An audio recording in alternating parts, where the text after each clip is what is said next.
everyone. Welcome to another installment of Tales from the Forlorn Dopes. I'm your host, Cybersmily. I am your co-host, Wisdom, and we are glad to have you guys here today. Greetings, programs. Today we are going to be reviewing Pacific Rim Sourcebook. Yes, we will be. But few things to note. I haven't seen too much on the media front of new television shows or movies or animes coming out around Cyberpunk. Granted, I haven't done too much of digging into it, but kind of seems like it's sci-fi is light at this time when it comes to releases. But in other news, Yeah, we have a new DLC from Artel Saurian, the dreaded Punk Knot, and rules on how to build it. it's cool. I like the image from this DLC of the Punk Knot much more than I like the one that appeared in Chromebook 1. Yeah, Uh, I mean, the one in Chromebook 1 just looked like an oversized AB. This looks like something gang members would build. It's a bus with uh, vector thrust nacelles, and it just looks much more like the way it's described. yeah, and I can see future installments adding more uh, options to this thing. Yeah,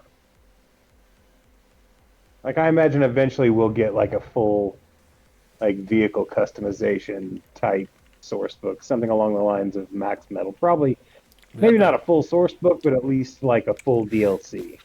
We have a Sirenscape raid. Hello, everyone, and welcome to our party. Appreciate you joining us. For those who are new to the Tales for the Forlorn Dopes, Wisdom and I, Cybersmily, are just here to banter on about Cyberpunk from the good old days and some of this new stuff like the DLC we're talking about that Artel All Saran. from a tabletop gamer's perspective, mostly about Cyberpunk 2020, but also some red and some cyber generation thrown in for good measure. Yep.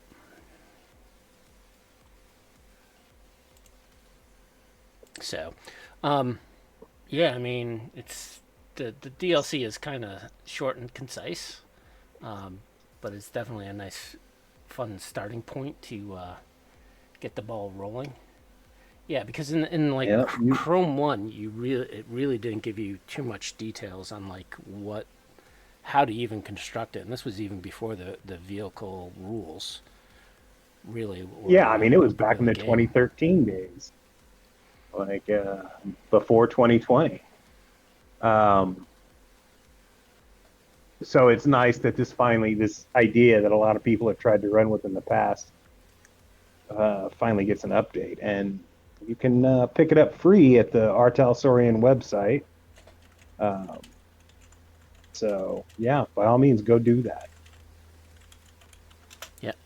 It's one of Um, the more quality installments of the free red DLCs. Most definitely. So, I think the only other thing in like from a cyberpunk thing is I actually ran my second red game last Yeah, how'd week. that go on? Um, I think overall it kind of went well. The scenario I was running was the digital divas from the data pack, which I will be running at Gen Con.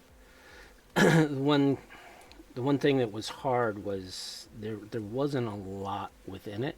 I think I probably required a little more role playing, a little more ad libbing to stretch it out to be the amount of time I need it to. But the thing with that particular scenario, right? And the scenarios within the data pack, if you don't know, basically they're one page scenarios.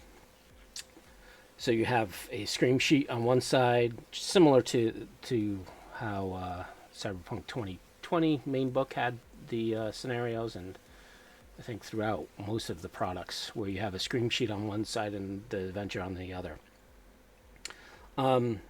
The only critique I have of that is I really think there should have been, especially for a new DM or new referee, they should have given a little more detail and a little more structure on how to run it. Granted, Yeah, but I mean, Talsorian's notorious for that. Like, if it's not a published adventure, usually what they've got going is just basic premises of what an adventure could like revolve around, as opposed to like an actual scenario. yeah. So that was the only kind of limitation that I had with it. Um, but overall, I think it went well. I had Well, that's good. I had Plus, it my gives you a little bit of practice for Gen Con. So, yeah, and I had my tech character who was the player always likes to be in kind of set himself up to be kind of a sniper type of person. So apparently the tech wanted to be the sniper, which is yeah, always some interesting. players just have their types, like pulling teeth trying to get them to break free and try something new. But then again, they also usually have those types pretty well fleshed out, so they're pretty effective at what they do. Hopefully. Yep. Yeah, other than that, don't have too much else to talk about when it comes to news in Cyberpunk. Um, yeah, the only thing I can say is Megan finally got released on streaming services. So if you haven't seen that, it's worth a look. Have you Uh, watched it? I have. I enjoyed it. Oh. Yeah, I saw it. I just didn't know if it was going to be like another Chucky. Well, I mean, at least it's got the cyberpunk aspects down. I mean, she's a little AI full conversion. Well, not any kind of conversion, but robot. Uh, so yeah, it's kind of like Chucky meets the Terminator, which is kind of a terrifying premise. Nice. Yeah, I'll check that out and we can talk about it. Get some views on ideas on how to create a game around it. Yeah, yeah. Um, last thing I want to say is Gen Con is coming out in less than a month. So, for those of you who don't know, I will be attending this year. Haven't attended probably in about 20 years, back when it was in Milwaukee. So, I'm going to have fun. I'm going to be running games for Altar Sorian. Uh, so, Jealousy. so I'll be walking about the halls. Um, Either I'll have the Talsorian shirt on when I'm running games, or I'm having some of my own logo being printed up on T-shirts. So, see some guy with the Nice. Cybersmily logo. Some That'll probably be some me. Cybersmily merchandise. I wonder how many people are going to get coming up to you and saying, there's an E in Smiley. Yeah, I Sex know. shaker. And there's an X in dyslexia. Um,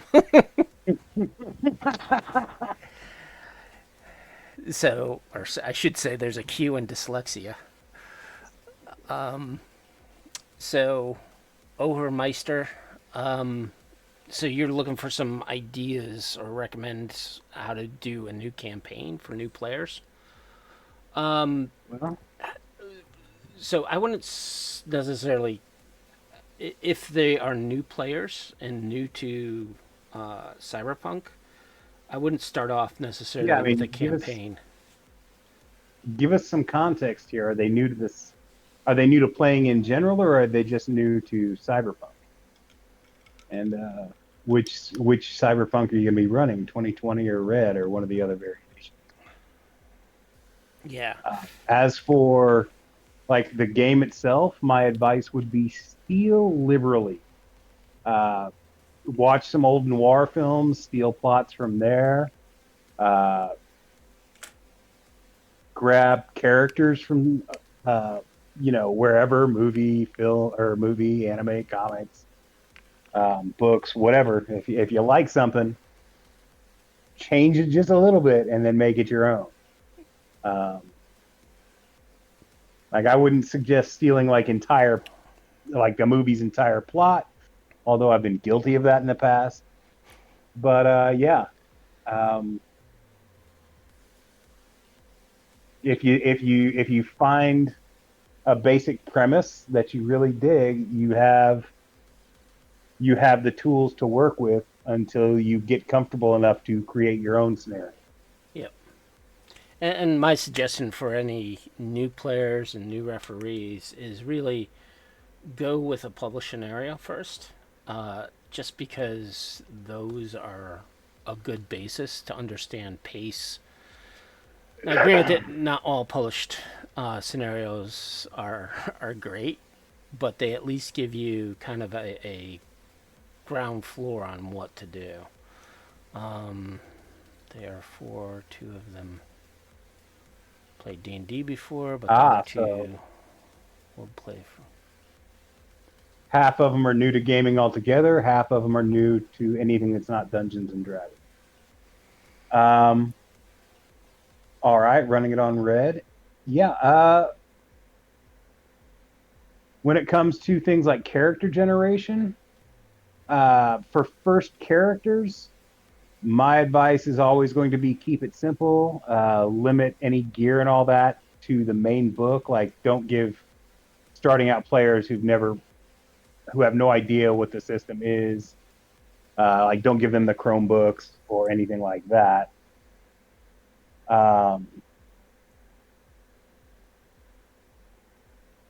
Keep it simple. Make sure everybody's on the same page. Like, as the GM, you want to be involved in character creation. That way you can make sure that no one's showing up with like some ridiculous concept that doesn't fit in with anything else. That Yeah, have a basic premise of what you're going to do, and then gear the characters or kind of towards that. and At least to start out. if they're new players, and keep that in mind, is I would not.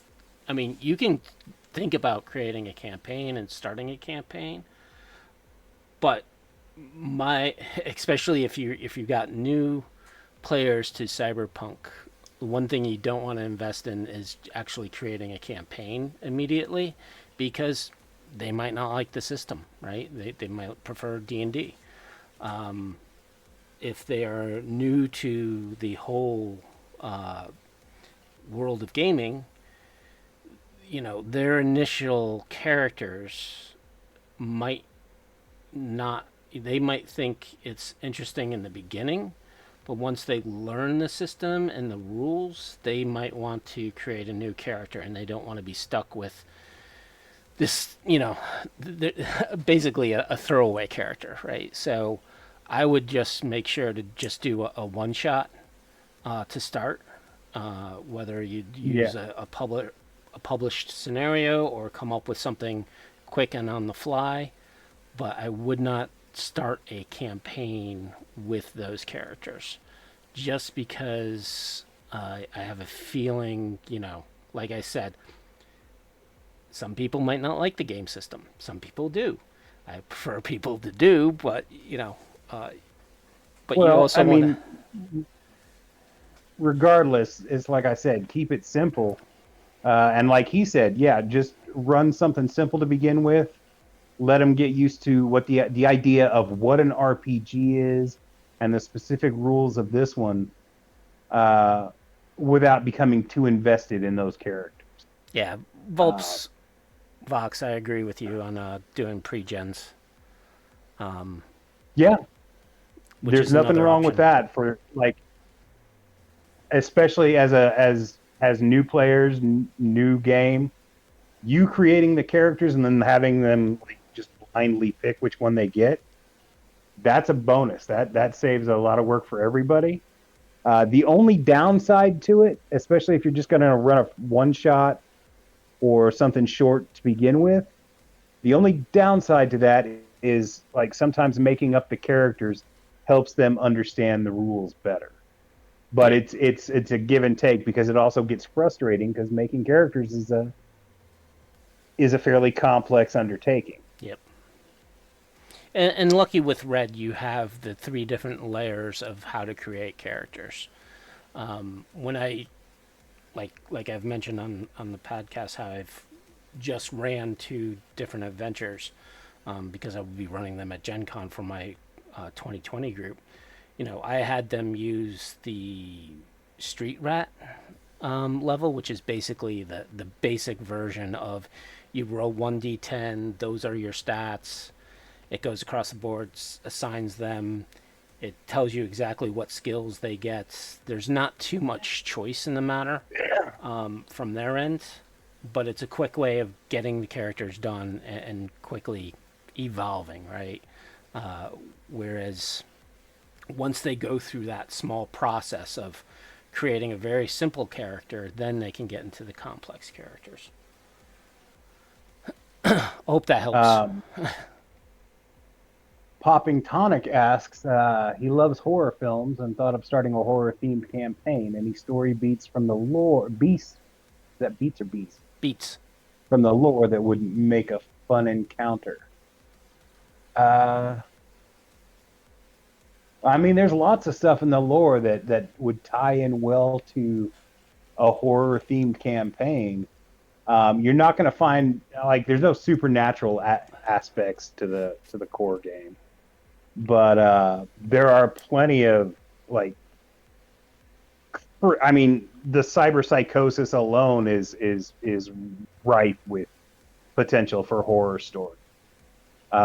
There's corporations doing all kinds of crazy experiments. There are rules for adding like cybernetics to animals and shit, so you could have something crazy lurking in the shadows. I mean, it all depends on what flavor of horror you're going for. Uh, if you're going for a more psychological horror, I mean, yeah, yeah, there's plenty of horrific things happening that you can throw at your players. My advice would be to keep if you're going to add horror or anything that you're going to hint might be beyond the norm. Uh, keep things vague until you're actually ready for the big reveal. I find horror works best when the players don't actually know what they're up against. The same with horror movies. Like it's always scarier before you see the monster than after you see the monster. Unless we're talking about The Thing, and that's its own film. Yeah, and the other thing is, what kind of horror? Are you just looking for psychological horror, right? Technology going to the extreme type of horror. So there's that versus the supernatural, right? Or you could have like slasher type horror. I ran a game based around a serial killer that the players were trying to track down. Or there's just like scenario based horror where like the characters just come across something that is terrifying. It may not and just blows their expectations of what they're expecting from the game. Like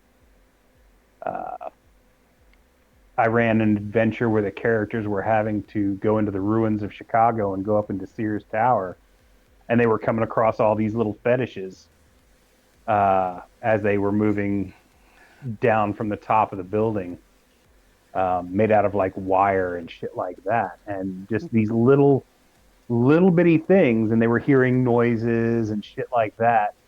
Kind of like a Blair Witch in a skyscraper. Yeah, kind of like a Blair Witch in a Blair Witch skyscraper. That's exactly what it was. And I'm not going to go into too much detail, but yeah, like, not to brag, but I had one of the players get so freaked out by it that Like we had to stop running for like half an hour so he could collect himself. Yeah, that's you can definitely run horror with Cyberpunk, Yeah. and it's not even that out of place. Yeah, even secret cabals doing nefarious things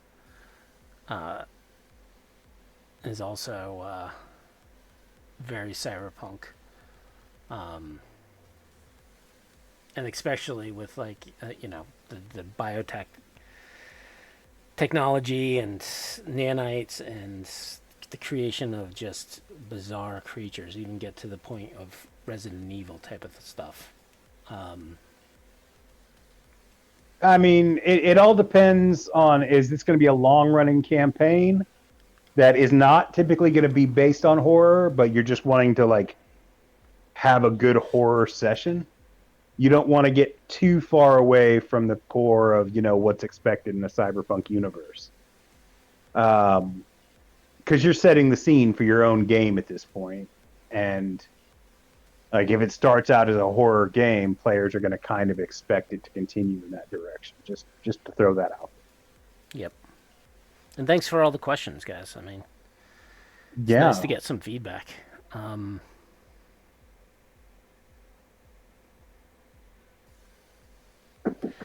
Yeah, I mean, so, Meister, yes, you're not wrong. There's no wrong way of playing, as long as you're having fun and their players are having fun. It's just how quick you can get the players involved. And if you're guiding them and pushing them to create certain characters to fit your story, there's there's nothing wrong with that. I know there's a movement within the system that it should be a sandbox.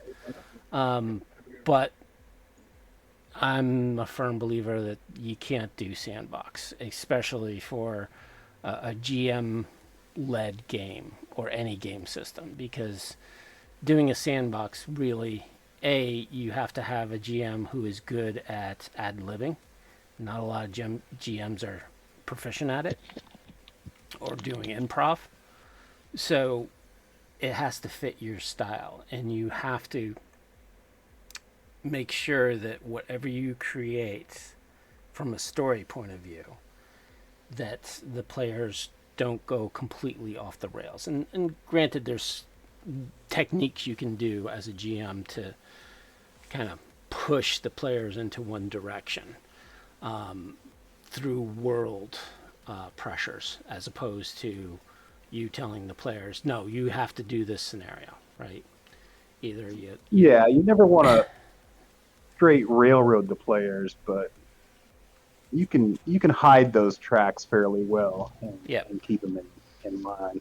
So was it carrot or stick?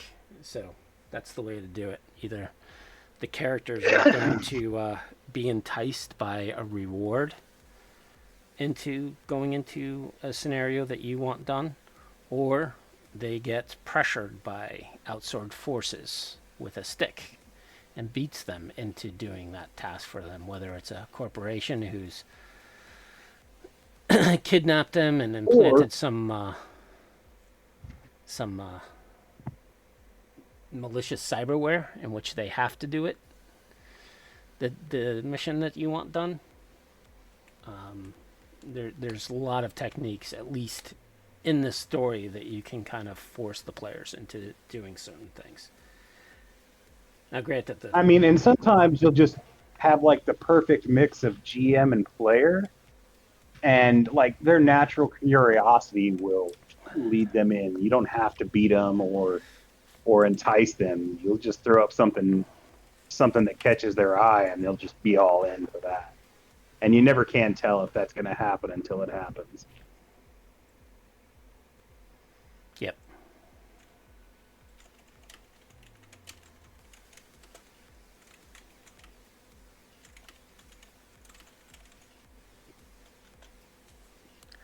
All right. Yeah, so do you want to start getting into Pack Rim? All right, yeah, let's get right into Pack Rim. This came out in 1994 and is the Asian source book. Uh, the entirety of the Pac Rim, like all the way down to Australia. Hmm. Um, but it mostly focuses on like Greater Asia itself, Southeast. particularly Well, Japan and China and it's Korea. Southeast Asia, right? Because it doesn't include India or Russia or any of the Persian It's countries. weird that it doesn't really go into India because you'd think it would. Uh, but yeah, uh, and you know we had Derek Quintanar on a couple of weeks ago, and even he said that they wish they could have gone more in depth with the book, but I mean, there's only so much you can throw. Uh, and all the writers for this book were all none of them were in-house writers. Yep. So there is you kind of notice it. There is kind of a I'm not going to say obvious, but it is there. You notice that it's not written by the same in-house authors as most of the other books.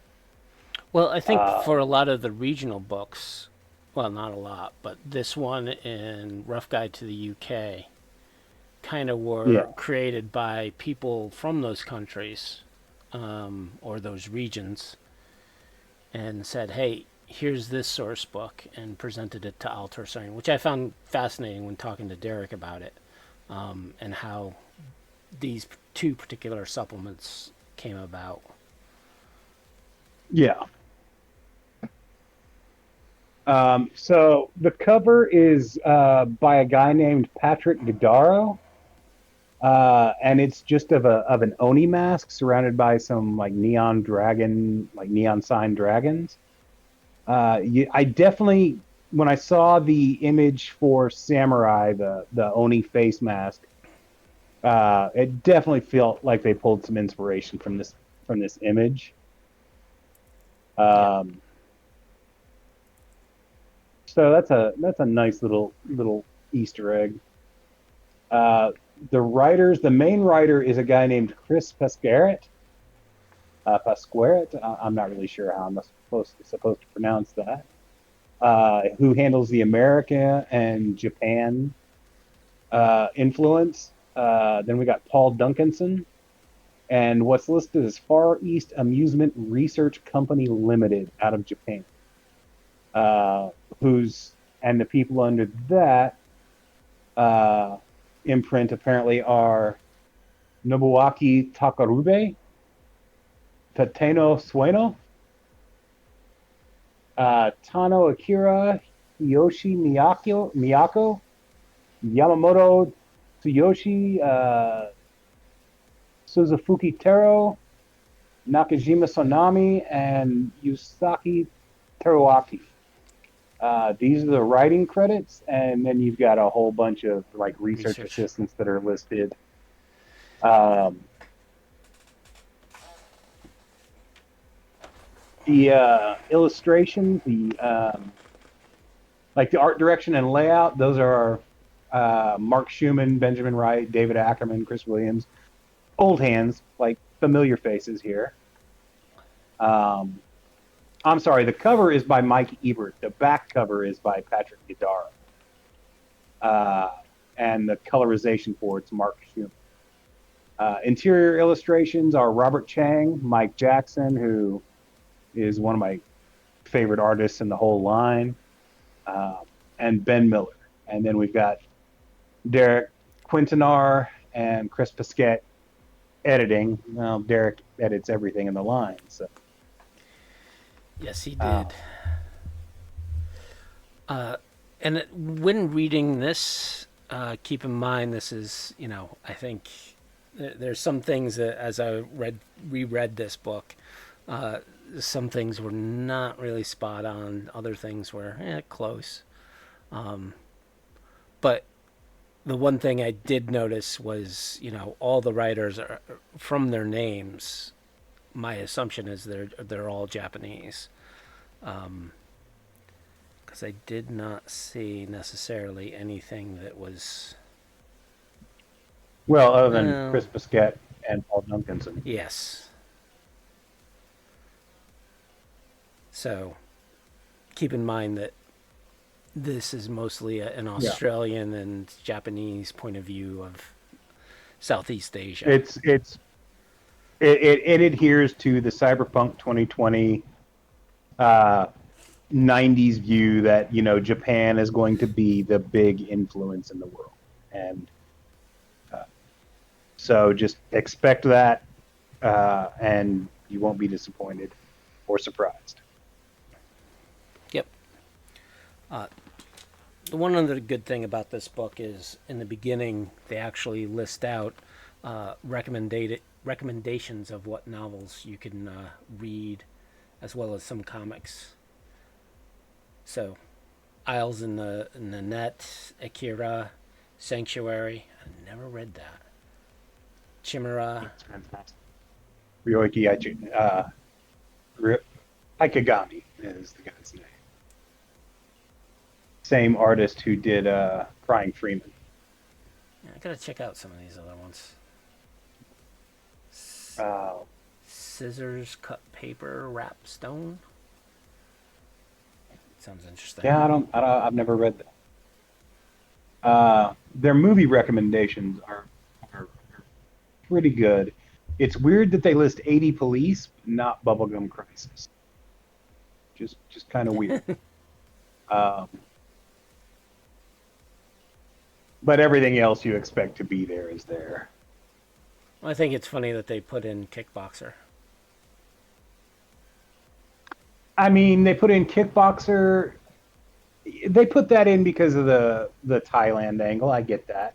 I don't get why Mad Max is necessarily there. Well, I get that Australia. it's Australian, but it's not really the Australia they put forth in the books, I guess. True. I don't know. Um, but yeah, it's a pretty good recommendation list. Like I would recommend, with the exception of Scissors, Cut Paper, Wrap Stone, I would recommend all the rest of it. And the only reason I don't recommend that is because I've never read it. The whole book is laid out like a travel guide, um, with a fairly short introductory uh, section. It's about 4 pages, and then it jumps straight to Japan. Yep. Um, I think which, the introduction, the funny thing out weird, or maybe it's not weird, is that they point out about driving, like this would be a concern yeah, in game.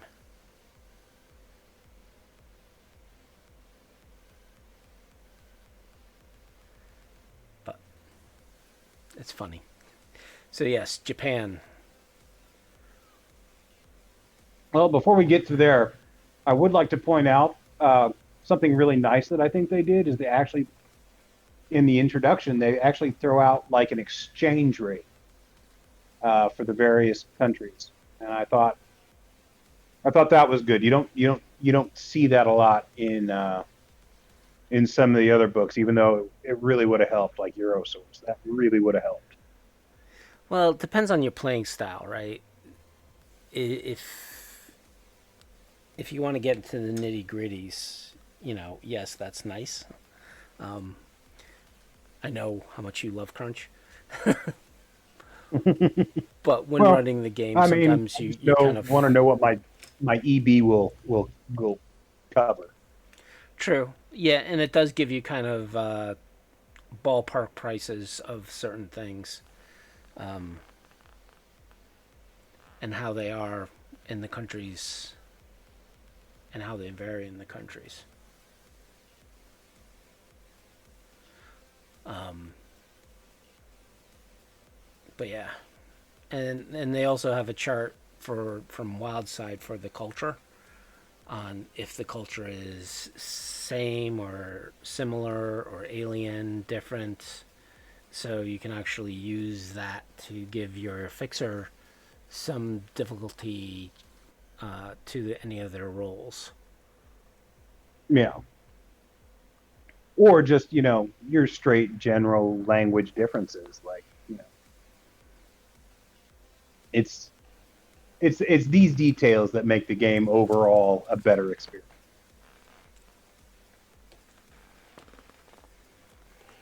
Yep.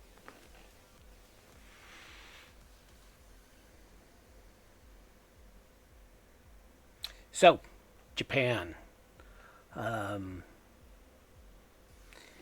The section in Japan basically goes through kind of a more detailed history leading up to 2020.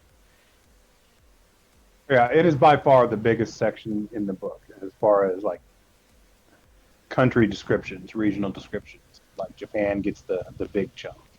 Japan, Korea, and China make up a good 2/3 of the book, or at least a third of the book.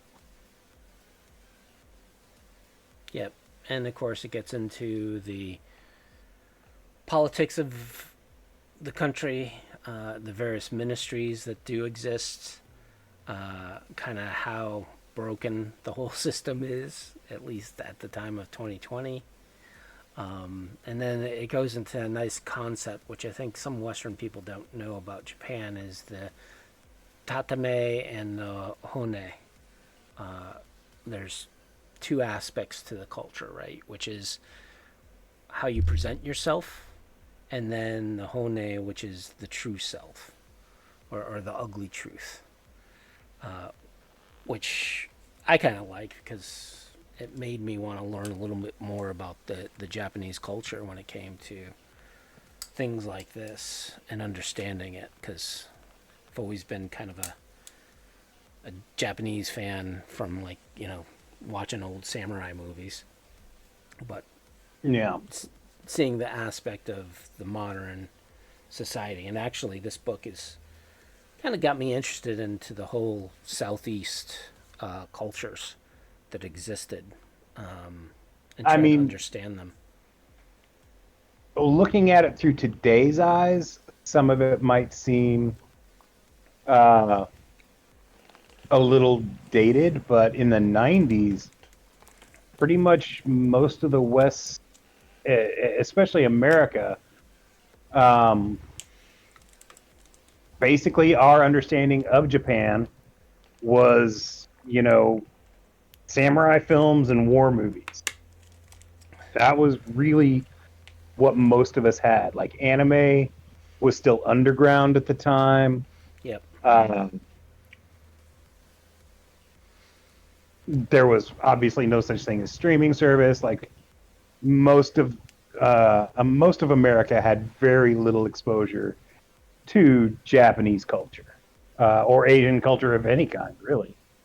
Um, we were still very xenophobic, uh, and I mean, to put it bluntly, fairly racist. I mean, Really, America's not racist anymore? Wow. well, Well, we'll not get I into just that. remember in high school we had uh, some Vietnamese kids, and they were just treated horribly um, because everybody wanted to blame them for the Vietnam War. Just like there were still people who wanted to, blame every Japanese person for World War II. Or the Germans. This 15-year-old didn't have anything to do with that. So, Yep. anyway, I digress. But yeah, it gets into the politics. It gets into daily life. Um, it gets really into Japanese corporate culture, especially like the zaibatsu concept. Um, I think, pardon me, it gives you a little bit further detail on some of the corporations that get mentioned in the other books, but didn't have their own write-ups, and they're given. It's done in the same kind of format, presented in the same format uh, as was given to us in the corporate report books. So it all kind of flows nicely, and is uniform in that regard. Yeah, the one thing I do like about Pacific Rim is it does introduce quite a few of the corporations from the various countries, just to Yeah. add in more flavor into your campaign. If you want to introduce a corporation that's not well known. But yeah, I like the article on Zabatsus, um, and how they actually work, and how they're not technically a monopoly. Yeah, no, it definitely tries to explain how the corporate culture in Asia differs from that in America, and it's funny how 30 years later how much of that culture was exported to the West uh, in terms of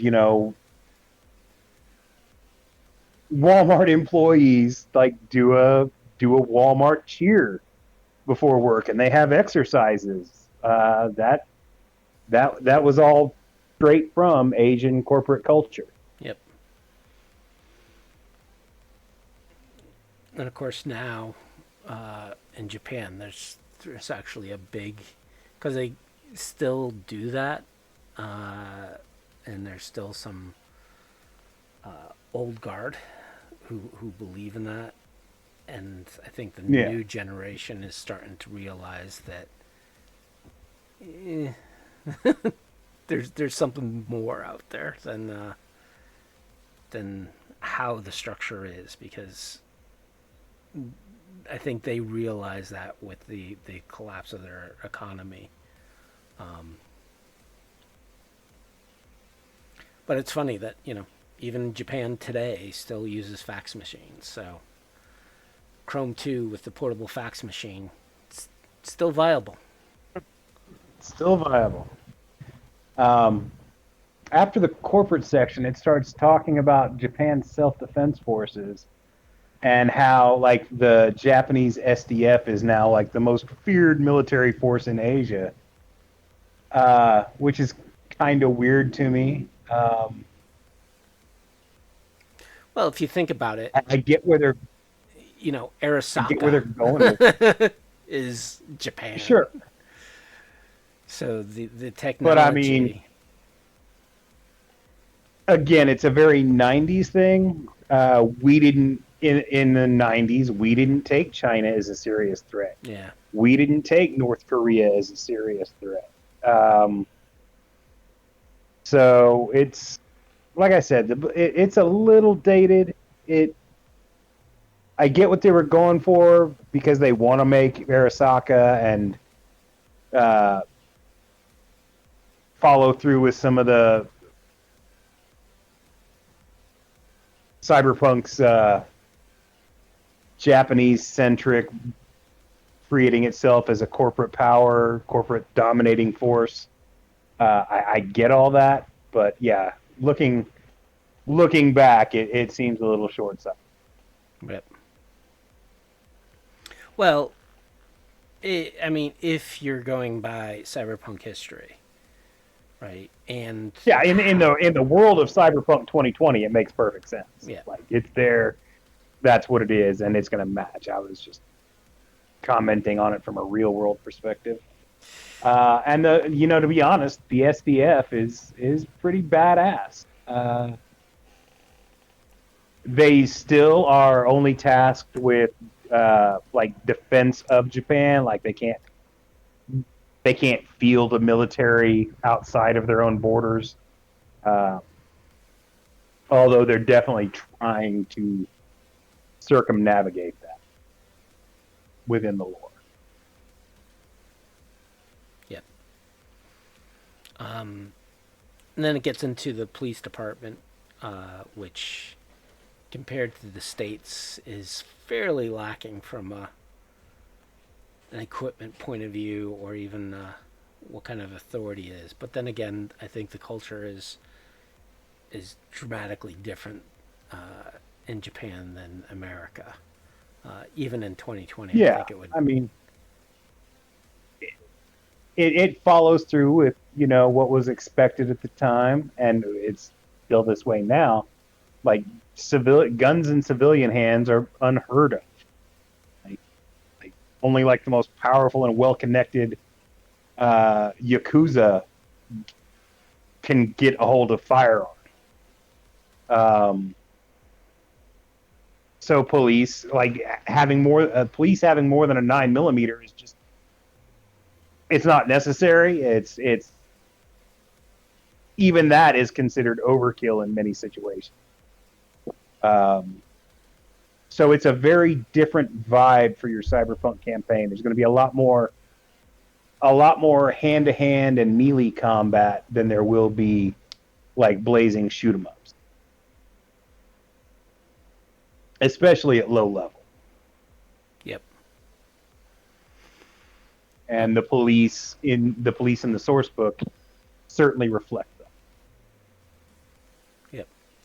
Plus, Japan, like even in this book, there is a draconian weapon control laws, which basically, you don't want to have anything illegal weapons, and it's because some of the stuff I've been reading about Japan when it comes to their gun controls and how they use guns, or their understanding viewpoint of guns, right? So they have toy guns that look exactly like the real thing. Yeah, I However, mean they have gun models, and they're the ones who like spearheaded the whole airsoft uh, movement. Like all the best airsoft comes from Japan. yep, to the point where the Yakuza will rather use the toy guns because if they do get caught, they don't want to be It thrown in jail for, the more extended amount of time by yeah. possessing a real one.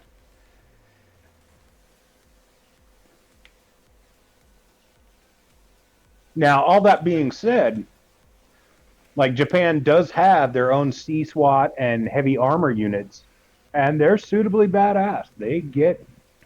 They're supplied by Arasaka, and they're given the best of the best toys.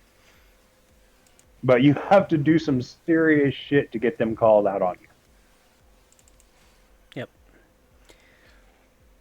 Also, so following the police section, they actually get into gear, which you can buy. Mm-hmm. The one thing I liked, which I haven't seen this published in Wildside or anywhere else, the availability checks Yeah. and the difficulty level for Streetwise to gain a weapon based upon their availability. Now, of course, Japan being more restricted, the numbers are pretty high. However, how it would translate into European countries or anywhere else outside of Japan, I would have liked to have seen that printed in the books. Because I know the base book had that chart, but they really didn't go into the game mechanics behind it. You know? Yeah. It wasn't detailed as to what makes something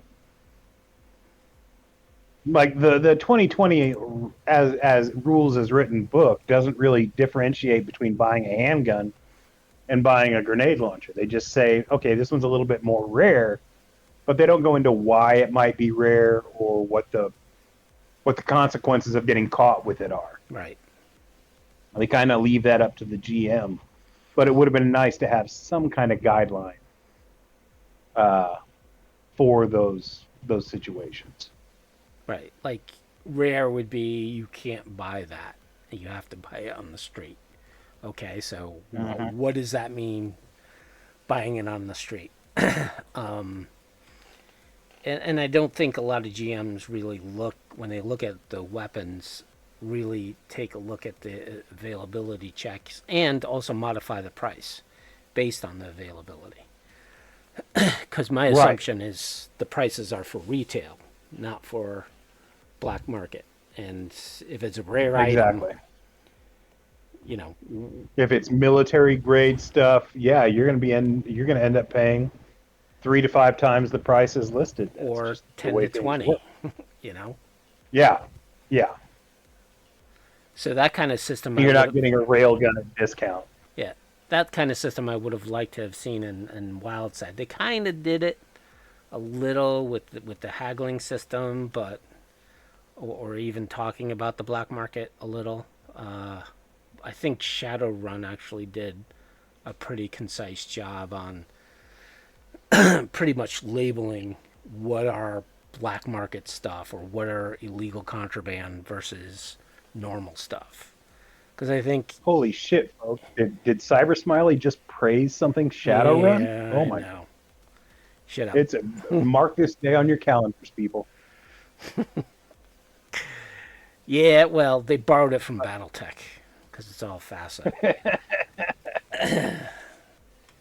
But yeah, I Anyways, agree. yeah, and even the mundane stuff from the equipment, you know, I mean, they list B&E gear. Should that be controlled? Can you pick it up at any generic store? Or even like the cyber weaponry, right? They talk about the black market stuff, but they really don't specify which items are black market versus those that are, or you can I mean, I legally get get. that they're trying to leave that up to individual GMs and stuff. Again, I wish they'd given more of a guideline. Mm. I But mean, in my world, some of that stuff is purely black market. Like, you're not going to get an automatic lockpick at the local outlet. You're not going to get. You're not going to be able to go down to your neighborhood clinic and pick up, some illegal, like a pop up grenade launcher in your arm. Like, they're not going to fucking install. Are you? yep. Are you mad? So that's the one thing I like about this book. Not this book. There's a lot of things I like about this book, but one thing that really Yeah. I think is hidden in the pages is that availability check. And granted, you as a GM can go in and look at it, review it, and be like, okay, here's what I would change it for buying stuff in Night City, right? Because it kind of gives you a little bit of a ballpark on difficulty levels as well as what you should expect to pay. Then it gets into the gangs of Japan. Of course, it just talks. just like the gangs in Night City. The gangs in this book are, even just the types of gangs are strongly influenced by like anime and Japanese pop culture. I mean, the the Bosozoku Yep. are obviously like the main gang presence in Japan. Um, but it also talks about like like teamster or teamer gangs, which are basically just like vehicleless street punks, versions of the Bosozoku, uh, and posers. I mean, this one is almost prescient because even in the '90s, I don't think cosplay was anywhere near as big as it is today, and the idea of in the 2020 verse, like cosplay gangs, especially in Japan, just makes perfect sense. Yeah. I Uh, mean, even back then, you had the dudes who were like the Japanese street gangs who were all like '50s American greaser fashion and stuff like that. yep. There's actually I forget if it was on Netflix or Prime, but there was a documentary on the Bosozoku gangs of Japan. And right now they're pretty much dying out, but they talked about how they worked and who they were. It was very interesting to watch. So if you ever decide to create one, there is a documentary about it, about the specific gangs that you can actually watch and learn a little bit. They're very colorful, and the idea, the name translates to speed tribes, which is one of the cooler descriptions of street gang I've ever heard. Speed. That just is cool. You've also got grapplers, which are your basic high school martial arts gangs, high school and beyond. Again, strongly influenced by Japanese pop culture at the time. You've got honestly, you've got chambaras, which are based on like myths and legends of Japan. I really think this should be like probably included under the posers. But they're kind of like a weird mix between the posers and the grapplers, as these guys are dressing like samurai and like kabuki characters and other historical figures. And the metal maxes, which are about as close to like a booster gang as you're going to get in Japan. Except they like fancy themselves as like robot anime and whatnot. Yep. So again, it's heavily mixed with the cosplay aspect, as suddenly you turn a corner and there's like a gang of Power Rangers facing off against a gang of like Ultraman or Gundams or whatever. Yeah, and then there's a talk about the style of Japan, at least in the 2020s, which is a fun article to read because of the grammar it uses, I would say. I don't know how That's to one way to put put it. that. Yeah. It uses a lot of numbers and letters and kind of condenses words. Basically, I think it's written in the point of view of the author who Michan, who is the editor of the Genki Gal magazine. So Yeah, it's very 90s Japan slang centric, or at least what we were seeing coming out of Japan at the time. yep.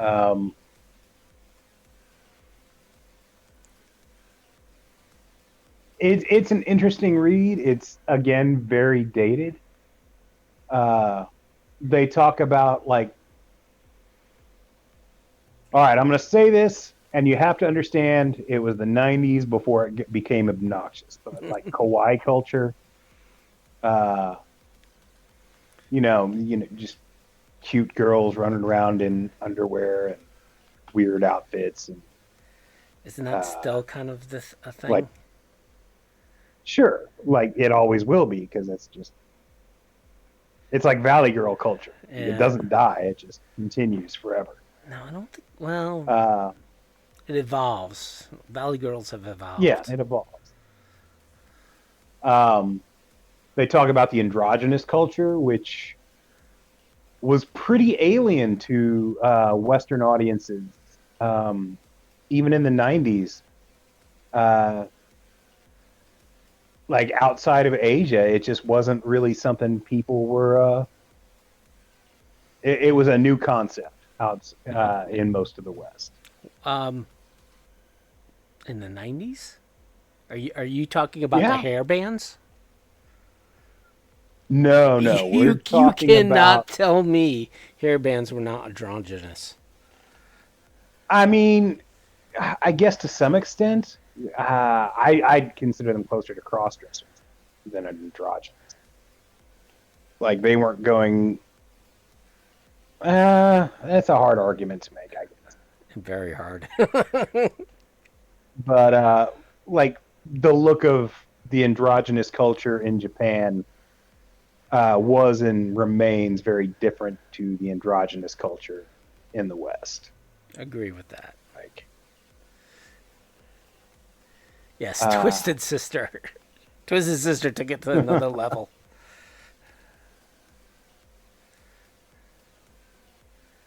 But yeah. the fashion aspect continues in that vein. Overall, I think they left some areas out. Like they definitely left out like standard corporate culture fashion. Uh, I guess they felt they didn't need to because everybody knows what a suit looks like. But it would have been nice to get a little bit of coverage or just like the rebellious youth, whatever. Or But after the fashion section, go ahead. like from the fashion style, even today, Japan has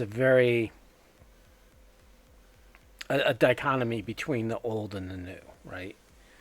So Mm-hmm. so there is still that history of, medieval Japan and the style that had and how it's still embraced, even by the modern society. And just seeing that whole old versus new when you're walking down the streets of any of the big cities of Japan, that it still exists today and would exist in 2020, right?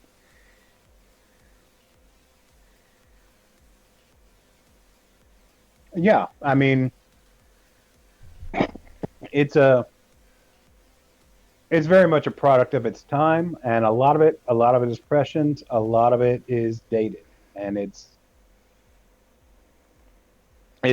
kind of interesting to see. It's like a time capsule, really, Mm-hmm. uh, a futurist time capsule. Um, but then again, that can really describe the entirety.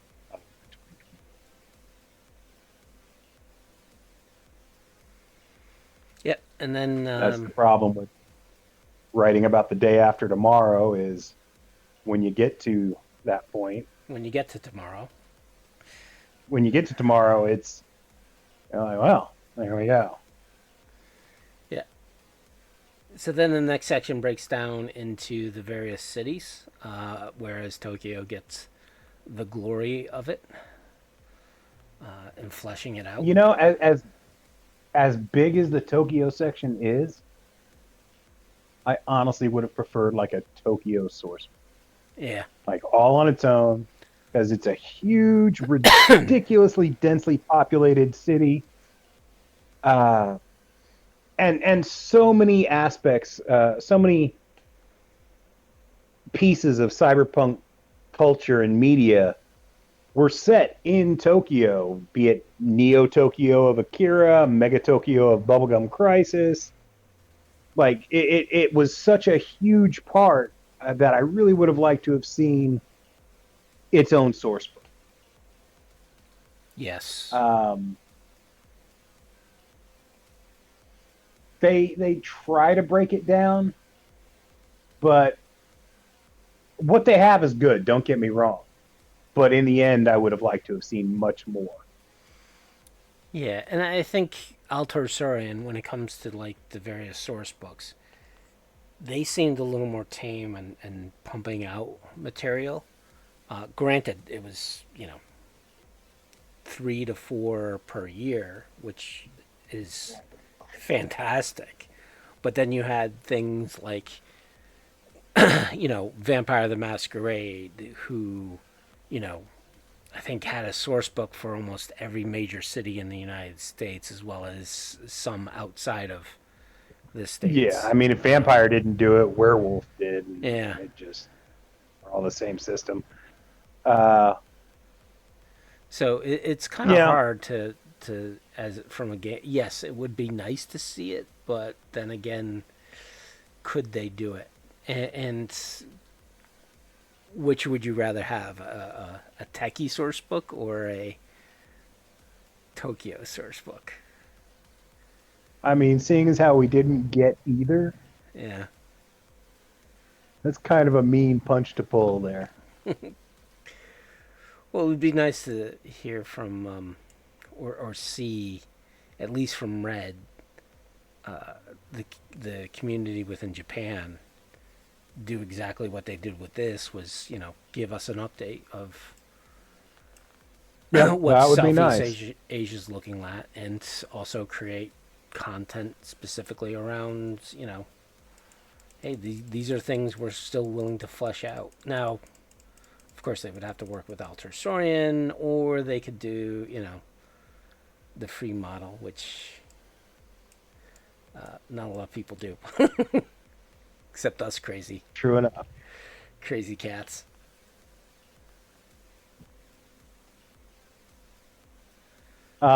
Obviously, like we said, Tokyo gets the largest section. Um, it gets a couple of pages worth. The rest of the cities that they cover basically get a paragraph. Yeah. And there's Osaka, Kobe, Kyoto. They don't go into a whole lot of detail on any of them, and they only do a few uh, districts in Japan. So there was a lot that they could have. I would have liked to have seen a lot more, but again, the book is cramming in what they can. I get that.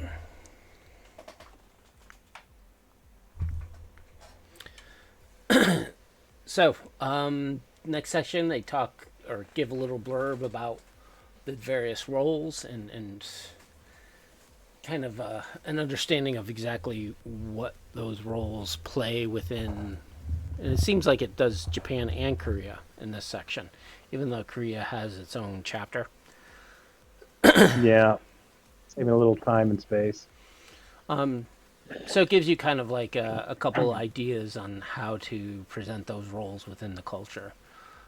It also has a one page of slang and vocab that you can use.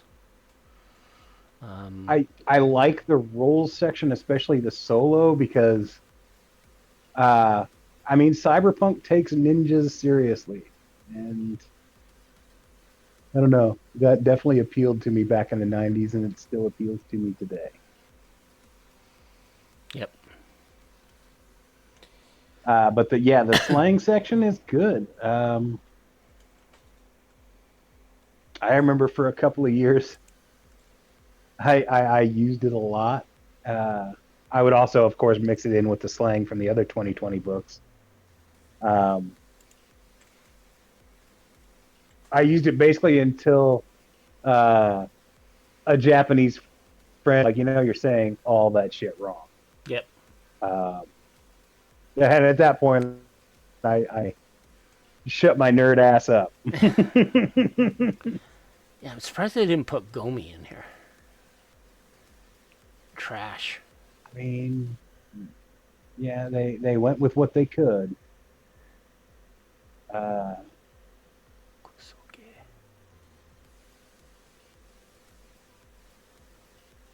But yeah, it's a good list. Not only do they have general slang, but they've got Yakuza specific slang, which I kind of enjoyed seeing. Uh, for those who don't know, like after World War II, I would say starting about the 50s, but really getting heavy in the 70s and 80s, there were basically three types of Japanese cinema, at least that were, getting any kind of exposure anywhere. There was your monster movie kaiju cinema with, Godzilla and Gamera and things of that nature, and your Ultramans. There were your samurai, epics, and then there was gangster films. And if you've never seen like a 70s or 80s Japanese gangster film, you are missing out. They were brutal in a way that nothing else at the time was. Uh, I've never seen gangster horribly, films for horribly. Japanese. Oh my God, they're so good. But I will warn you all that they're incredibly misogynistic. Uh, I'm not going to go into detail about why I'm saying this. If you've seen these movies, you know what I'm talking about. So be warned about that. Like if that kind of time capsule is going to bother you, don't watch them. But if you just really dig gangster movies, they're super badass. Oh, damn. What? So I watched a recent one. I forget the actor's name. He was in Johnny Mnemonic. He's a Oh, well-known. beat beat Takeshi. Yes. Yeah, he did a lot of these movies. Yeah, he did a recent one in which he was like an ex-con. Takeshi Kitano. Was it Menace? Something like that, which was pretty good. Uh, I'll figure it sounds out. familiar. Yeah, Um, don't want to sidetrack too much, but yeah, some of those movies are pretty good, at least from understanding the Yakuza point of view. So if you want to get even in Night City, if you want to get the Yakuza involved, um, there's those movies to watch from a background. yeah, And I mean it's Japanese noir, uh, and like any noir, it fits perfectly within your cyberpunk inspiration. yep. Um, yeah. So the next section is Life Path, which was a nice inclusion. Eurosource kind of did it, but not to the extent this book did. Yeah, I loved the inclusion of country specific life paths, um, because the cultures even within Asia are so wildly different from each other. It made perfect sense. And if you had a character or characters that were coming from these cultures, it was a really nice touch to add. Yes. And also, one thing it kind of brought up was education and how the school system works. And it kind of inspired me with this section to create my own kind of pre-learning or what did you do with your youth, right? And the skill points you got. So Yeah. in one of my custom rule sets on my site, I actually created, the various backgrounds and some skills that you would pick up. I mean, they're not crazy skills, right? They're skills that I've often seen players not take that they should take just to give them a kind of background. Like, I've noticed a lot of characters never take, general knowledge education, right? Unless it's a career path skill. And Um, I've never played a character that didn't have that. Why? Because my characters like to read and write. I I I understand, you as a player would take skills like that, like I would too, right? Because I want to flesh out my character a little more. But I've also noticed, especially with power gamers, they often are drawn to, hey, what skills are going to Yeah, am the I going to same use characters who in a don't take game? swimming. Exactly. So this is kind of what inspired me to include or come up with a system in which you actually gain skills you would have learned from your life path, right? As a growing up or as a teenager. But yeah, it was. What It's nice to see What's how it's crazy? done. what's crazy to me is how much more in depth and bigger the life path is, especially for Japan and Korea, than even the 2020 Sourcebook life path. It's like Well, twice the size well, there's what, 2 or 3 and much pages more of in depth. just about the school system, Yeah, which, yeah, you know, Japan is, I know, has that crazy system for the school, and you need to be accepted, and the testing that kids get, and this is just pulling from the real life. yeah. I mean, it's there's very little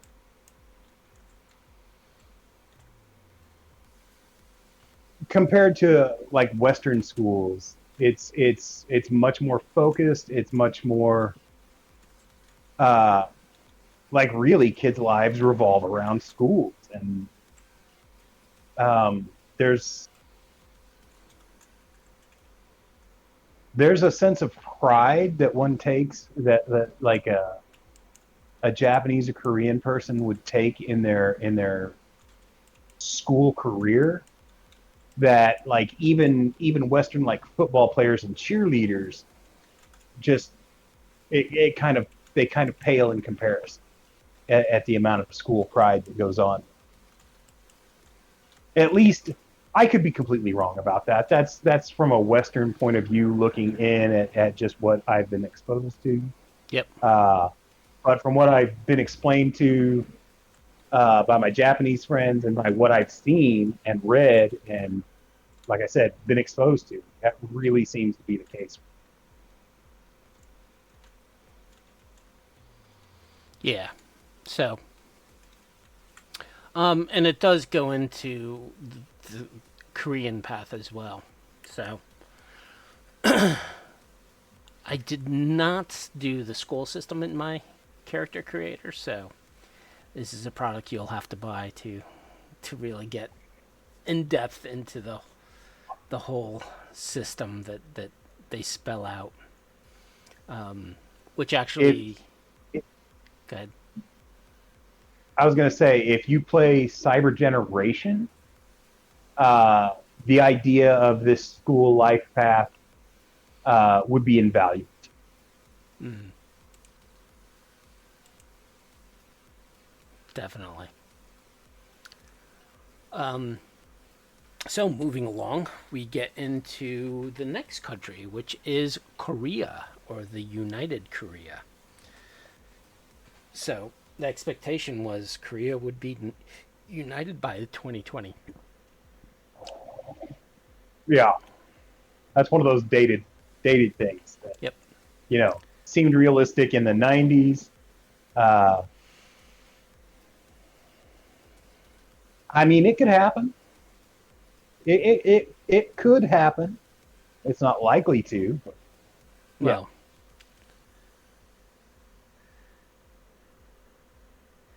until North Korea's family finally fails. But the one thing that I found Well, interesting about, well, go ahead. I was just going to say, in the 90s, Korea was kind of forgotten. Uh, like we didn't talk about it. There wasn't a whole lot of media coming out of Korea at the time. Uh, we knew that North and South were at odds, um, but there wasn't. We were getting zero information about North Korea, and South Korea was just kind of in Japan's shadow, which is I think why they merged the two life paths. And uh, like after the Korean War, Korea just kind of, I don't know if it's accurate to say that they used a similar model for modernization as Japan, but it certainly seems that way from like a Western. Yep.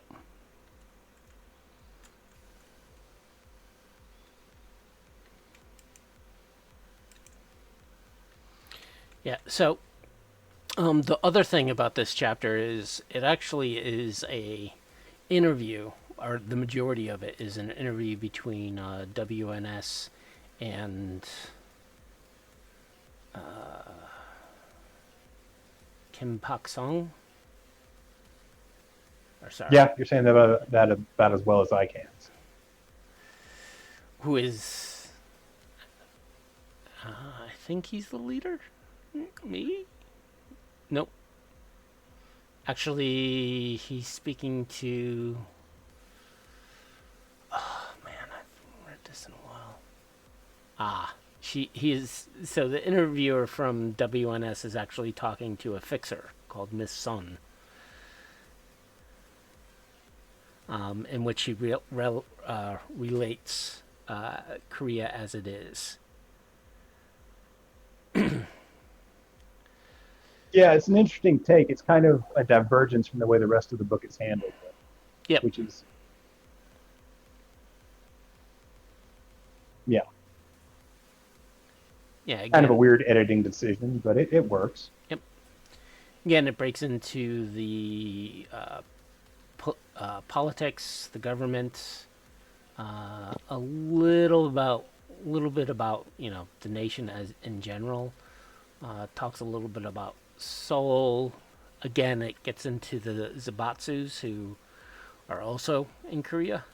And like I said, if you're looking for additional corporations that aren't well known, there's a few here.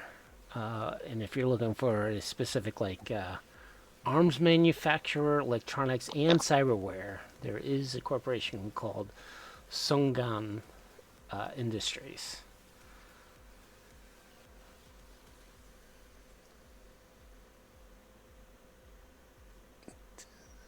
Everything just froze up on me. Yeah, no worries. So I think we're gonna speed up along because we're already 20 minutes in, or sorry, we're already an hour and Hour and a half in. So we might want to just skip over some things and just push forward to talk about. Where is this? There it is. So again, Korea, you have some corporations that it gets into. It talks about the Navy and the Army there.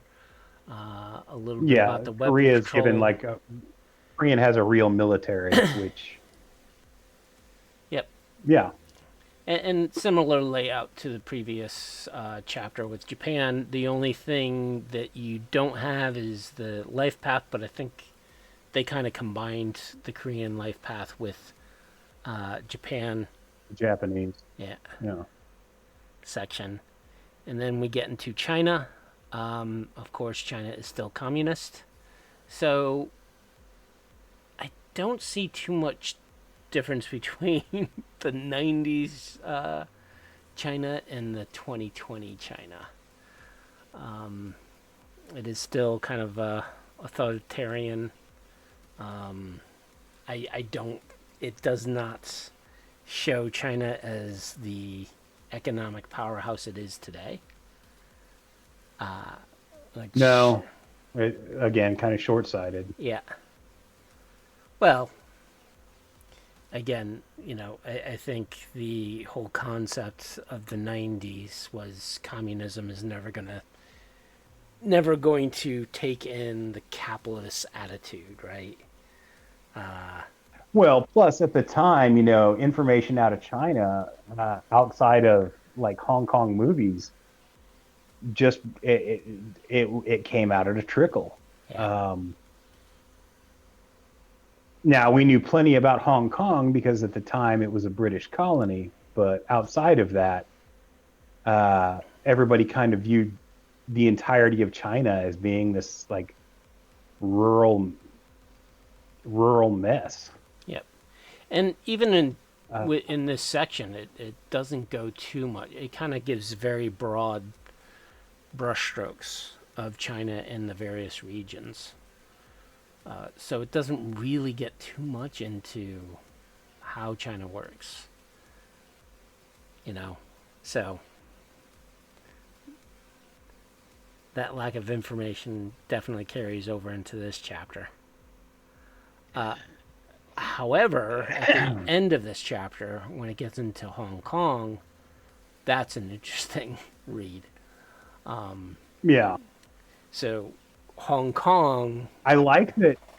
I like that Kowloon, like the walled city, still exists in the 2020 universe. well, That's always been such a fascinating subject for me. yeah,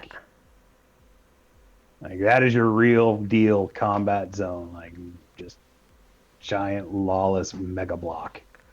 well, the whole thing with Hong Kong is, it rebelled against China, and the corporations, as well as the triads, fought against mainland China to continue their independence after the British gave it up. Yeah. And just how China or Hong Kong kind of turned into, I would say, a little bit like Beirut, in that it's kind of a bit of a war zone. A very wealthy war zone. Yeah, well,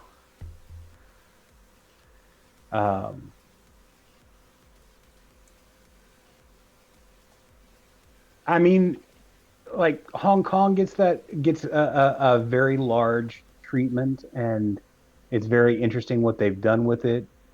Uh, Taiwan gets its own write up. Um, I would have liked to have seen Singapore treated. I don't know if respectfully, as respectfully is the right word, but it's definitely worth reading. And yeah, some of the larger corporations are based out of Taiwan, like Kang Tao. Um, so if that's one of the focuses of your campaign, this book is going to be valuable to you just for that alone. yep.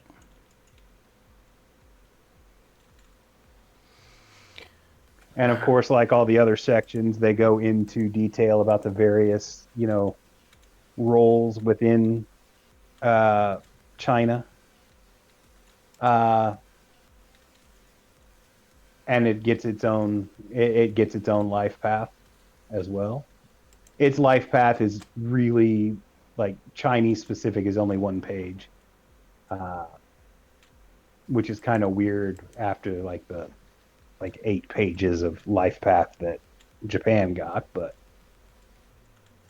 again, we just didn't know a whole lot. Like there wasn't a whole lot of information about China coming out into the West at the time. And that really holds true for most of Asia. Yes. The authors of this book really took on a monumental task trying to do this and trying to fit the information that they could into. It's not a small source book by any stretch, but it's not a large one either. So, Well, authors. authors, yeah. Yeah, and they had research assistants. So, and then the next chapter is Southeast Asia, which kind of takes up all of the other states within South Asia, which include Malaysia, Java, Thailand, Indonesia, Vietnam, Burma. Yep. Yeah. Philippines. Well, Basically actually, New everything, Philippines. every other Asian nation out there, except India.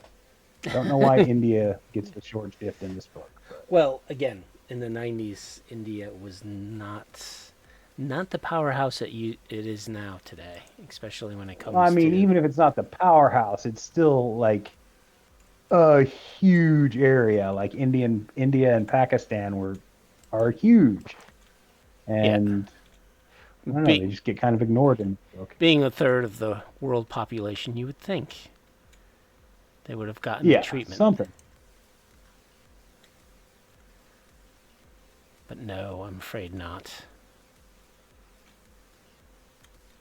So, But yeah, the rest, all these countries get a page or two of description. Um, it is, I think Thailand gets 3, 4, something like that. Singapore gets a really small amount. I guess not that small. It's like 4 or 5 pages, 3 pages. Regardless, compared to Asia, China, or Japan, China, and Korea, all the other countries get the short share. yep. Except Australia. Yeah, well, I mean, we knew a lot about Australia. It was for all. I mean, it's a Western country. Yep. It just happens to fall into the Pacific Rim. And there's interesting information in all these, in all the smaller country descriptions. It's just the idea that they, even with the life path, they just kind of meld all these smaller nations into one soup and just give you that. It could have, they could have made the book easily twice the size, I think, and people, it's just personal preference. I would have liked Yep. to have seen more. In the next section, which is basically the game rules, which takes up about 28 pages. And this book is famous and famous for these rules, which basically is an expansion on the martial arts rules for Cyberpunk 2020. Everyone Yeah, has there a, are really two camps about this. There are people who really liked using martial arts in their games, and this came as a welcome addition. It added new maneuvers to the martial arts table, like strike cast and ram, um, and it opened up the idea of weapon training along with your martial arts. So uh, you can now use your martial art skill and bonuses to damage when using martial arts based weapons. That was, and then there are people who hate that, who just wanted it to be, who just prefer the 2020 more simple rules as written. And you're either solidly in one camp or the other. I myself embraced the martial arts expansion in this book, and then expanded on it with my own master martial arts list. You can find it on Datafortress2020. There's the 2020 version of it, and then there's the interlock unlimited version of it. Your tastes are going to vary. yes. And there's a lot of people who just didn't like these rules because they were too overpowered. And I kind of agree with some of it, but I also see this as another tool, A, for the players or for the GM, to kind of thwart the whole armor escalation, right? So one of the problems with Cyberpunk Basebook is you get more and more SP, which means firearms are no longer effective. This book kind of shows you martial arts don't care how much armor you have. You are going to get owned by a martial artist. Well, plus, I mean, you're right. There were a lot of problems with Cyberpunk 2020, and better armor meant bigger and bigger guns, and back and forth with that. But in like, if you're using this source book and you're running your game out of most of Asia, handguns are illegal for most citizens to have. Yep. So it becomes a very melee based uh, environment, and having these martial arts rules uh, gave more freedom for that, more excitement with the combat. Right. As far as it being overpowered, I can see that argument. I mean, I can see that argument so well that with Interlock Unlimited, I changed the martial arts damage bonus. It's now half your level, um, because I like kung fu fighting, as opposed to like a Ricky O type thing where you punch somebody once in the head and their fucking head explodes and that's the end of the combat. One shot, one kill. That that became old for me really quick. Uh, so there are ways to fix it. And it also another contention people have is that it adds like all sorts of weird side things to the martial arts, like chiropractic and uh, you know your martial arts damage helps you heal yourself and whatnot, or you're not your martial arts damage, but your martial arts in general, they help heal, and there's all that. And I can see where that just becomes a little much. Um,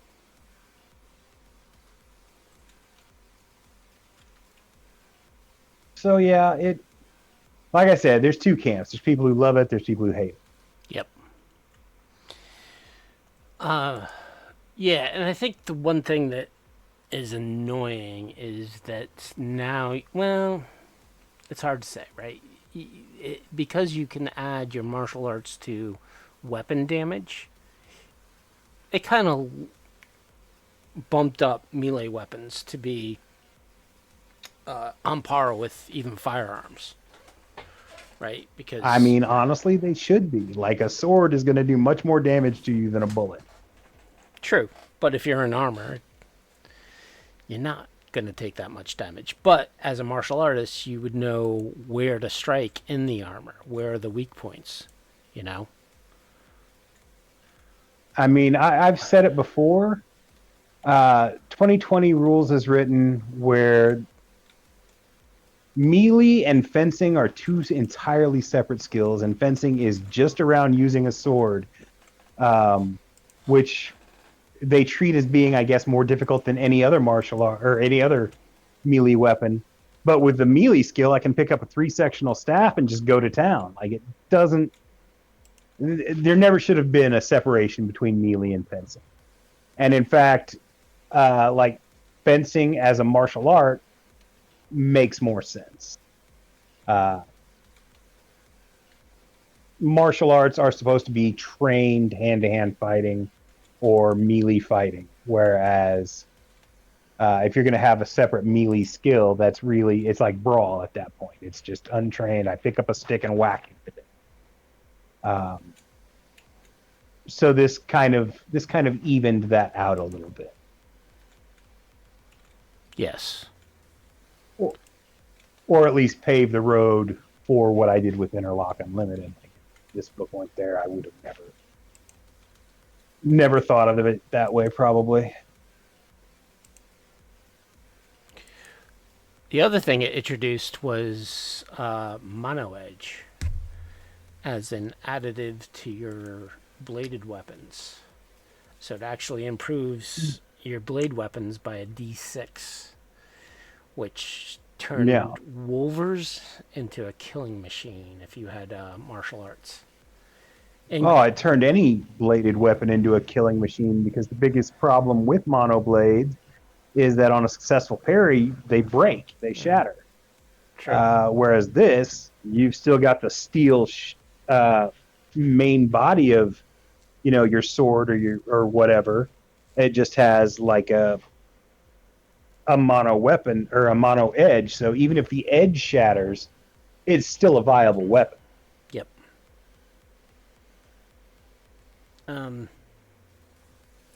And the one thing I don't like about this section is the amount of martial art weapons they list. Yes, they cover everything, But man, it's a lot to take in. It's a lot. It is, and some of it's kind of weird as to what it's going to relate to. Yeah. Um, like the only thing that gets combat knife as a listed martial art is sambo, like the Russian wrestling, like not arasakate, not you know, not not karate, not anything other than sambo. It's really weird.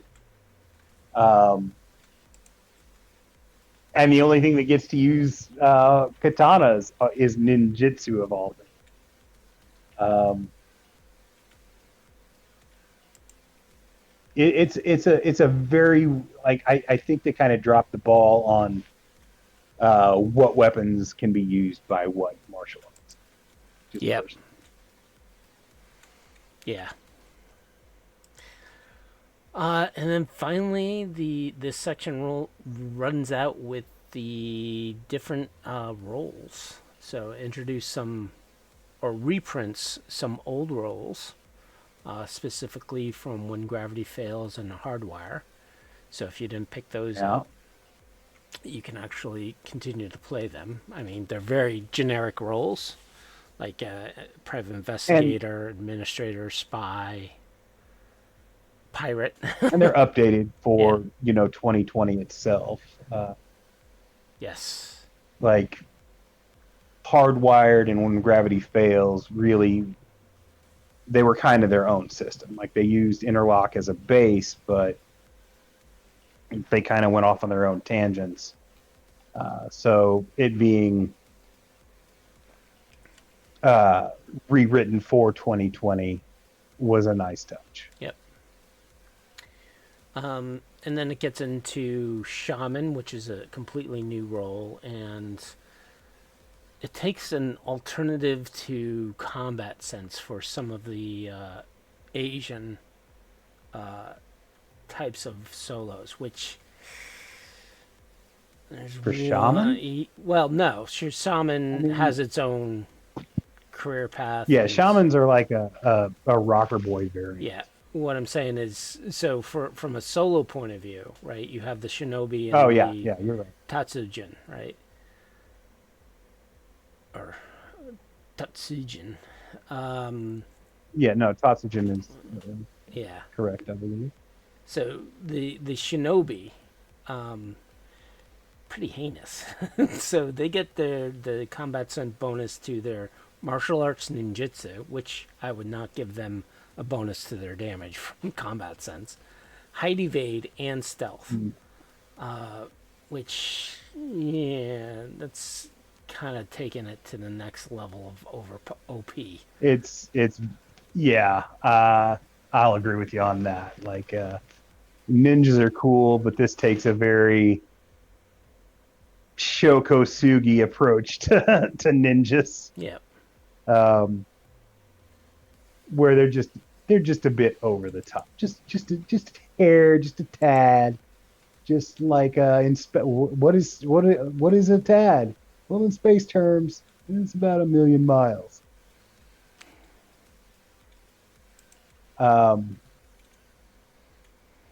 Yeah, the shinobi and the tatsujin are very martial arts centric, overpowered roles that they give a lot of detail to, but at the end of the day, they're overpowered, and they don't really, as presented in this book, they don't really fall in well with the rest of the cyberpunk ethos. Yep. So that's about it for this book. I know you thought we were going to do it in 2 parts, but we crammed through it. Yeah, I mean we did skip uh, pretty much all of Southeast Asia and Australia. Uh, True. but I mean, if you want to know about those, I highly recommend buying the book. I Yes. recommend buying the book anyway. Like I said, most of the martial arts stuff I am in favor of. Uh, I'm definitely in favor of the added maneuvers and treating melee weapons as uh, something you can train in with martial arts. I would eliminate uh, specific weapons going into the martial arts um, for a lot of it, especially basic melee weapons. Like I feel like basic melee weapons are going to be taught by most trained martial arts. Sure, you can get into some very specific stuff. Like katanas obviously aren't going to be really well trained outside of the Japanese martial arts. But I think that whole aspect could just be like base it on the country of origin as to, which weapons you're going to realistically find training with, or commonly find training with, as it were. Uh, like China's going to get the more traditional kung fu type weapons. Um, but then again, a lot of Asian like a lot of those weapons are just prevalent throughout Asia. They're just given different names. Yes. But yeah, I definitely recommend this book. I liked it more than Eurosource. I definitely liked it more than The Rough Guide to the UK. I think it could have been much more in depth. If it had been twice the size, I would have been in hog heaven with it.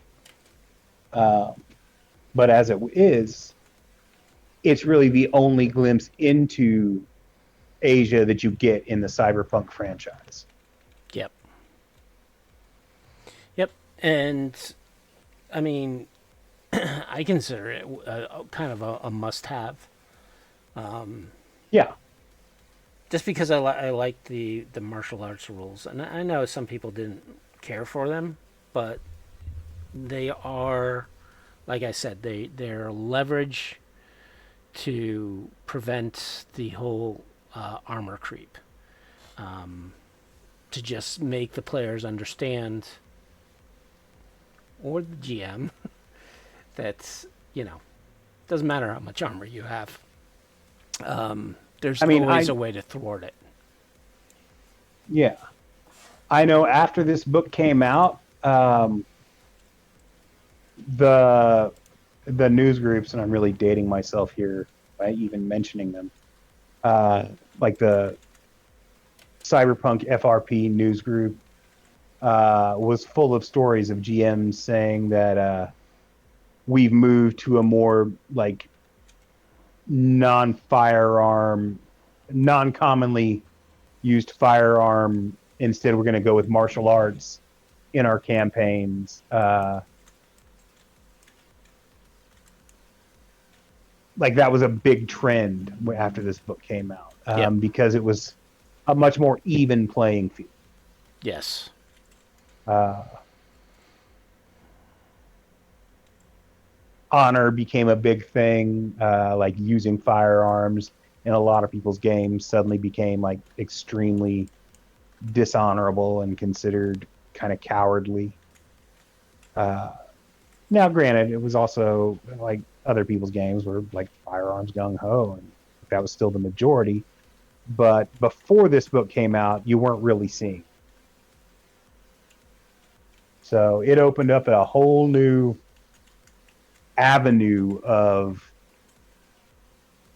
uh, GM styles and game style. Yep. Definitely. All right. So I think it's about it. We're kind of almost on time. So I will say, as cringy as it may seem in today's world, I really kind of wanted a poster of the back cover of this, of the image on the back cover. It just it very much appealed to like my 20-year-old sensibilities. You mean your base male Yeah, intuition? yeah. I Yeah. mean, a little bit of fan service. Um, may not be popular these days. Yeah, I still have a bit of appreciation. All right. So But yeah, that's about it. Closing out. Appreciate everyone hanging out with us. We love the questions you guys proposed in the beginning. I hope our advice helped. By all means, you can always ask us questions while we're ranting and raving about whatever we're talking about. And if we have a guest on, if you have any questions for them, please put them in the Twitch chat. And yeah, so we will be doing a show in 2 weeks, which is the third Wednesday of July. However, the first Wednesday of August, I will be in Gen Con, so we will not be doing a show, or maybe. We'll see what we can do. I'm not 100% sure if I can do a live show. But we're reaching out to other people to do an interview, hopefully with Gen Con. I'll make a few more contacts. We can get some other Cyberpunk notoriety onto our stream and go from there.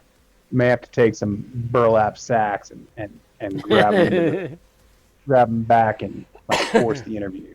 We'll figure something out. Or I gotta put an expense itinerary. I can't even speak. Put some expense budget towards wooing some of these people into bribery. Our fold. Yeah, I hear booze works well. Yes. So supposedly Dave Ackerman's going to be there, so I'm going to try to see if I can get him to agree to hang out with us. I don't know if Mike's going to be at the con. We've been talking to him for a while, so yeah, some first person face to face. Yeah, I don't know if Mike is going to be there. We'll see. Hopefully he is, and I can chat with him. Worst case scenarios, I do an interview one-on-one with him. I'll see if I can record it if I do, but we'll see if we can try to get him on as well. Also going to be hanging out with Rob Mulligan, our liege and lord of Cyber Nation Uncensored. So we're going to, hopefully I'm going to hang out with him for a few times. I think there's kind of like a possible meetup going to be planned at Gen Con, so definitely would like to hang out with you. Also, my wife created a bunch of stickers, so I have stickers of this show as well as of my logo that if you're a sticker collector, I got quite a few. So if you see me, by all means ask me for a sticker and I will give you it. I will rain stickers on you. Other than that, I am Cybersmily. You can check me out at cybersmily.net. I haven't done too much updates to my site of late. I really need to get motivated to do some things there to make myself a little more relevant, especially with some of the stuff that's come out with the DLCs, and try to get some automation done for those in my site, so it helps you with your game. I also have my own Discord, which you can find or have a link on my site to. Also, I'm on a bunch of different Discords that are related to Cyberpunk, some that aren't even related to Cyberpunk. So if you see a Cybersmily, misspelled of course, it's probably me. I also peruse Reddit on an occasional basis, the Cyberpunk 2020 thread, as well as the Cyberpunk Red thread. I don't do too much other social media, I'm afraid. So that's it for me. Wisdom? All right, I am Wisdom 000, otherwise known as Derek Bernier. I run Datafortress2020, the largest, most comprehensive Cyberpunk 2020 site that exists out there, and I have since 1996.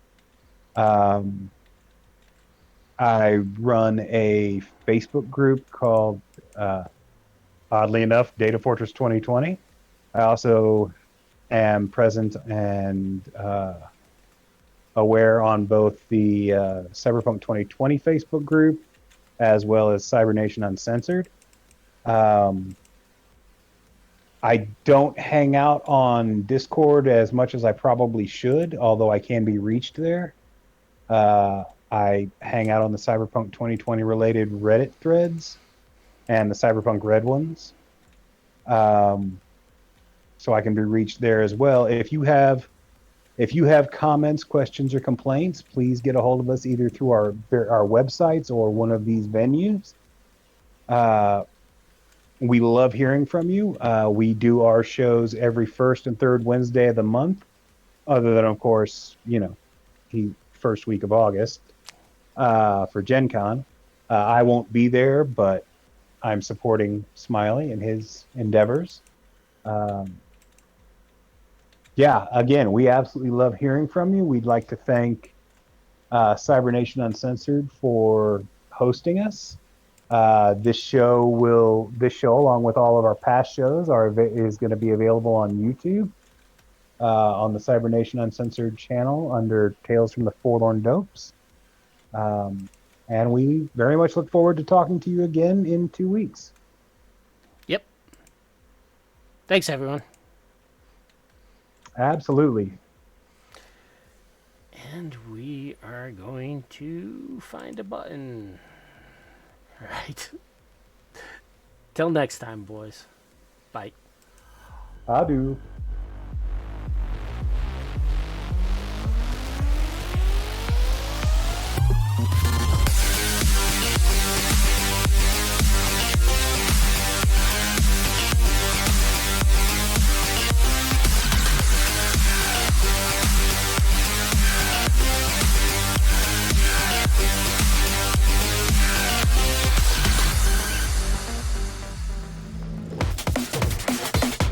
Cybernation Uncensored.